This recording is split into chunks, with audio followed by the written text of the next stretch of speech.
Welcome back. Today we're looking at a financial analysis arguing that for AMC Entertainment, the bankruptcy thesis is officially invalid, thanks to Q3 performance and some smart debt moves. Yeah, it's a bold claim, and the report has a lot of good data to back it up.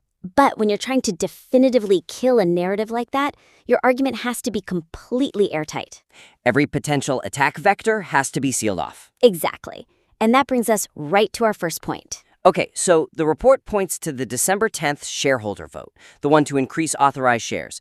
It frames this as a huge positive, a bullish view, and an ultimate safety net. Right, because it guarantees access to capital.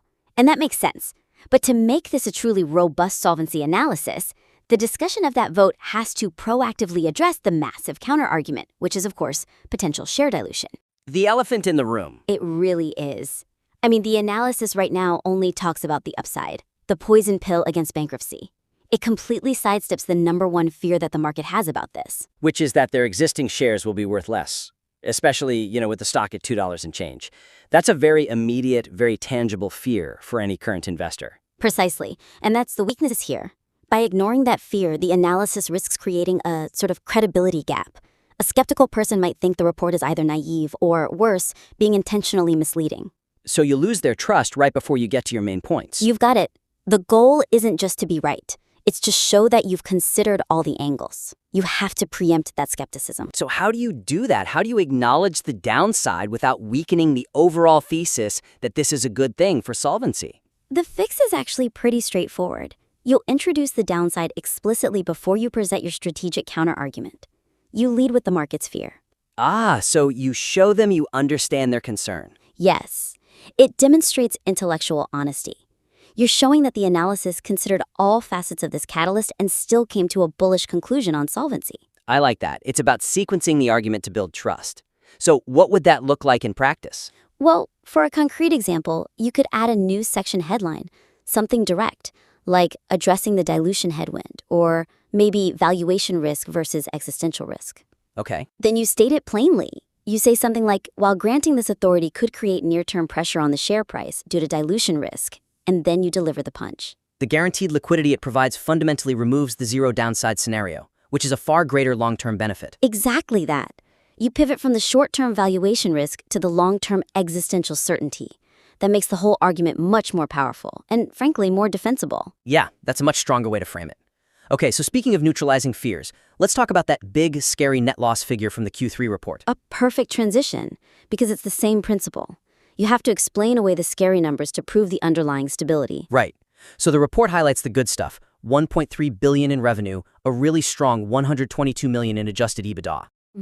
But then there's this big red number, a net loss of nearly $300 million. The analysis attributes this to non-cash charges from debt refinancing, which brings the adjusted net loss down to $110 million. And while the report is correct to flag that distinction, the connection it makes between those non-cash charges and the solvency thesis needs a lot more quantitative detail.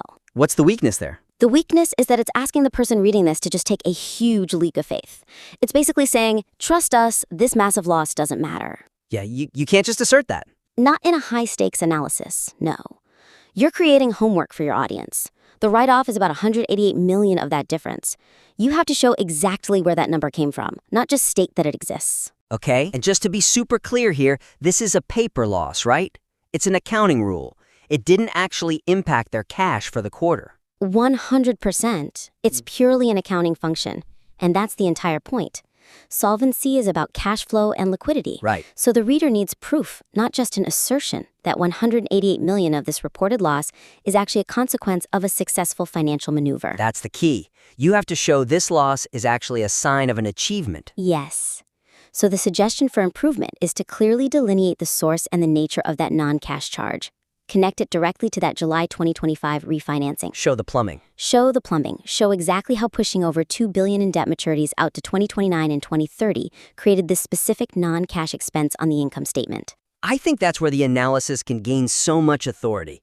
You take what looks like a massive red flag, a $300 million loss, and you turn it into a footnote confirming a successful long-term strategy. It completely neutralizes the negative headline. So what's a concrete way to do that? What would you add? You just insert the number directly into the narrative. A simple sentence would do it. Something like, The $188.2 million delta between the net loss figures directly reflects the non-cash accounting adjustment required for the July 2025 debt exchange. And then you add the kicker.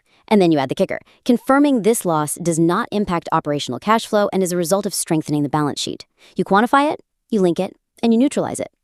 Done. That's so much more powerful. Okay, that precision, that authority, actually brings us to our final point, which is less about the data itself and more about how it's all packaged. The tone. The tone. The report has so many good facts. I mean, $365 million in cash reserves, that $24 million injection from the Highcroft stake sale, record admissions revenue per patron.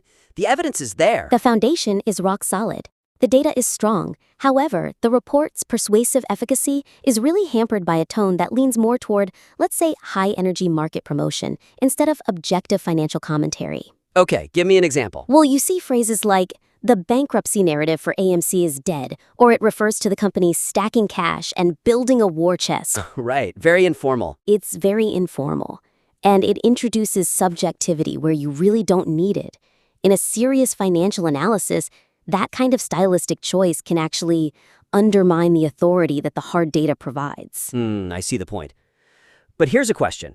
If you strip all of that out, don't you risk losing the author's voice? I mean, they're clearly passionate.